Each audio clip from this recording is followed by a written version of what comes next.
વિજાપુર કસ્બા ગરીબ નવાજ મદ્રાસા એક ગરીબ નવાજ દ્વારા પયગંબર સાહેબની વિલાદત નિમિત્તે સ્વચ્છતા સંદેશ સાથે જુલુસ નીકળ્યું.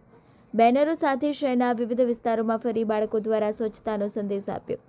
ઇસ્લામ ધર્મના સ્થાપક હઝરત મોહમ્મદ પયગંબર સાહેબની વિલાદતની ઉજવણીના ભાગરૂપે વિજાપુર કસ્બા વિસ્તારમાં આવેલ મદ્રાસા એ ગરીબ નવાજ ના બાળકો દ્વારા સ્વચ્છતા અંગે જનજાગૃતિ જુલુસનું આયોજન કરવામાં આવ્યું હતું. જુલુસમાં બાળકો સ્વચ્છતાનો સંદેશ આપતા વિવિધ બેનરો સાથે જોડાયા હતા. મદ્રાસાએ ગરીબ નવાઝના મૌલાના ઇન્સાફ અલી અનવારી સોહરવર્દી તેમજ ટ્રસ્ટીઓ ઇદ્રીસ ખાન પઠાણ, નુરુલ સૈયદ, સાદિક સૈયદ, અજુદ સૈયદ અને સુન્ની મુસ્લિમ જુલુસ કમિટીના નવાબ પઠાણ સાહેબ સહિત મુસ્લિમ સમાજના આગેવાનોની ઉપસ્થિતિમાં યોજાયેલા જુલુસ શહેરના વિવિધ વિસ્તારોમાં ફર્યું હતું.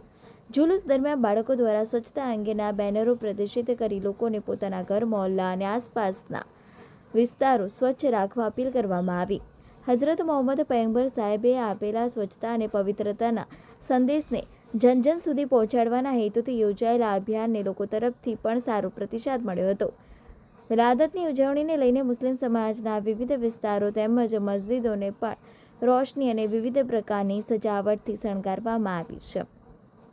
આગામી દિવસોમાં વિલાદત નિમિત્તે વિવિધ ધાર્મિક અને સામાજિક કાર્યક્રમો યોજનારા હોવાનું સમાજના આગેવાનોએ જણાવ્યું હતું.